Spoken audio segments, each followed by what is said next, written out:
Patience, patience, patience, patience, patience.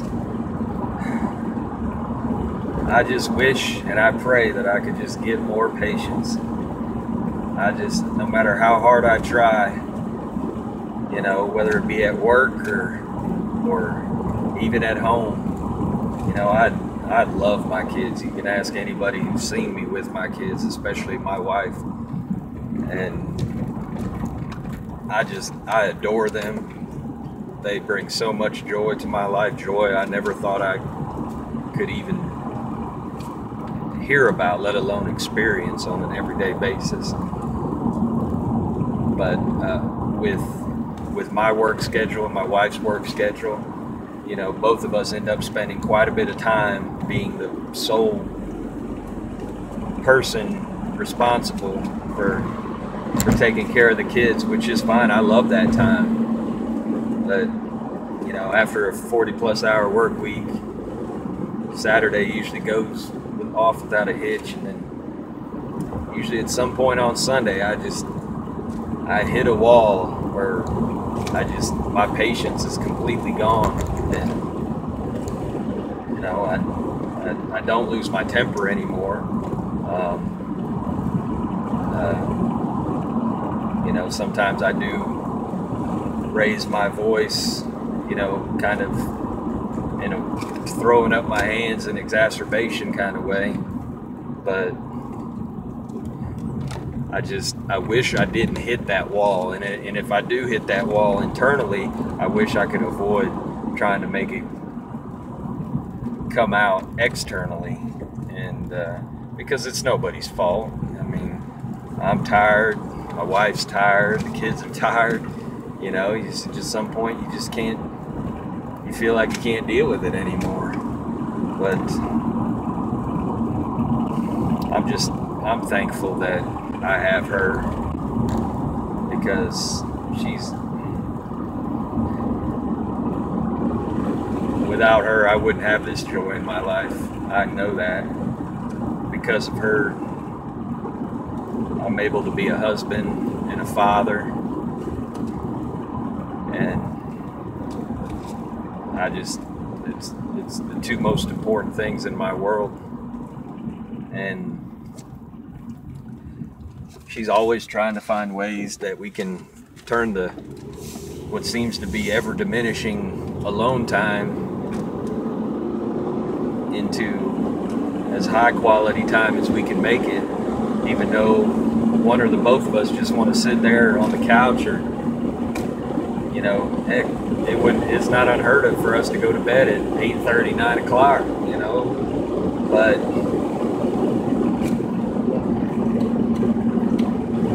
like last night, you know, she came up with the idea. There's a book I read many years ago, and I remember snippets, you know, but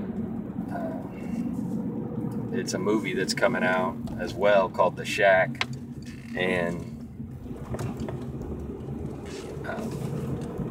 she recently started reading it, and, you know, she came up with the idea that, you know, we should read it together to each other. You know, she read a chapter, I read a chapter, so on. And it was just something really cool that we were sitting there and we were reading or listening, and, you know, even though it was a story that had nothing to do with our lives, it was really kind of cool to kind of go through this story together. And I'm looking forward to, you know, reading through more of it, and then getting to the point where, you know, we go see the movie together. After experiencing that together, I think it'll make it probably one of our better, if not best, movie-going experiences, just because of, you know, now that we've got time invested in it and something emotional invested in it, I think it'll mean a lot to both of us as we read through that book. And I'm just thankful, because as hard as I try, you know, sometimes I can't come up with good ideas or you know, even decent ideas on how to turn some of our time into quality time, or at least high quality time. And she's always trying, and I don't always give her credit for that, and she deserves more credit than that, because she's an amazing woman. And I mean, anybody that can put up with me for as long as she's put up with me has got to be somebody special. But she just wants us to have the best marriage and relationship that we can have, and I owe her that much. And I think we all owe that to the people that we're in a relationship with, no matter what that relationship is. Boyfriend, girlfriend, husband, wife, brother, sister, father, daughter, father, son, mother, daughter, whatever the relationship is, we owe it to ourselves and to that person to be the best that we can be for them. And never take for granted, and always appreciate the time that we have with them.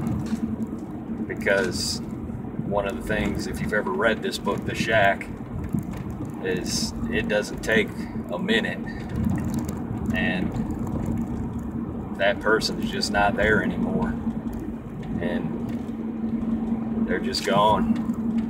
And that's not something that you want to deal with on any level, but especially if you have to look back afterwards and, you know, say, I wish I would have appreciated them more. I wish I would have spent more time with them. And one thing that our work schedules have done is it's definitely made it so we spend a lot of time with our kids, you know, individually, and they're always happiest when both of us are there. Nobody more than my son. Little Graham, his world is just on fire when mommy and daddy are together. And of course we can't be too close because he doesn't like that. He gets a kick out of separating us if we're hugging or anything like that. But probably because he doesn't want to have another little sister. But I just appreciate all the time that I have with them, and I'm just thankful for all three of them. And I just wanted to say some things about that because, you know, all in all, I had a pretty good day, and any day that I get to leave work in one piece and get home to my family in one piece is a good day.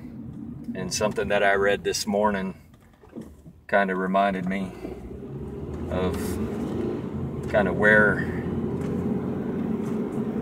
put the journey that I'm on in perspective. Is, you know, once you've accepted the fact of what Jesus did for you, and once I accepted the fact of what he did for me, and that I didn't need to be ashamed, I needed to turn from my sin and my past, but I didn't need to be ashamed. I didn't need to feel guilty. I didn't need to feel embarrassed or anything like that. I just needed to not do it anymore and turn to him. Once you do that, you realize that you might still be in a battle, but you're not battling for a victory. You're battling from a victory. You've already got your victory, and you're just battling because that's what you're supposed to do. You're supposed to fight that fight because it's what you're supposed to do, not because you're trying to achieve anything. It's already been achieved for me. I'm just fighting that battle so that, you know, God gets a return on his investment in me. And that's just something that I needed to read or hear this morning, just to remind me that, you know, the war has been won, the victory is had, and I just I just need to fight from victory and not fight for victory, because if I try to fight for it, I'll never get it, because it's too big. So just try to remember that you're fighting from a victory, not for a victory.